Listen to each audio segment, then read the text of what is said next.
Hi అండి, నేను మీ అనిత పూజారి. ఇదిగోండి పొండగారం నిలువ పచ్చడి అయితే పెడుతున్నాను. పొండగ మిరపకాయలు బాగా కడిగి నీళ్ళు లేకుండా ఆరబెట్టుకున్నాను. తర్వాత చిన్న చిన్న ముక్కలుగా కట్ చేసి మిక్సీలో అయితే ఆడించుకుంటున్నానండి. మాకు అయితే 20 రోజులు లేదా నెల రోజులకు సరిపోతుంది. పావు కిలో అయితే తీసుకున్నా. ఉప్పు కొంచెం ఎక్కువ వేయాలండి, నిలువ పచ్చడి కదా. 4 గడ్డలు తెల్లవాయలు.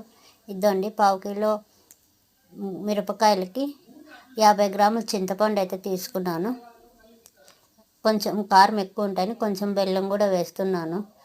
అదిగోండి పొండుగారం అయితే మిక్సీ పట్టేశాను, రెడీ అయిపోయింది. దీనికైతే ఇప్పుడు తిరుగుమాత అయితే పెడదాము. తిరుగుమాతలు వచ్చేసి మెంతులండి. ఇవి చాలా టేస్టీగా ఉంటాయి. దీంట్లో కలిపితే మెంతులు బాగా రెడ్గా అయ్యాక ఆవాలు వేసేసి ఇదంతా బాగా చల్లగా అవ్వాలండి. ఆయిల్ చల్లారిన తర్వాత మనం పచ్చడిలో కలుపుకోవాలి. బాగా చల్లారిందండి. ఇప్పుడైతే పచ్చడిలో కలుపుకుందాము. ఇదిగోండి, ఇదైతే కలిపేసి ఒక డబ్బాలో స్టోర్ చేసుకుంటాను. నేను కలిపేస్తున్నానండి. చాలా టేస్టీగా ఉందండి. ఆల్రెడీ నేను తినేసాను, వీడియో కూడా చూసింటారు మీరు.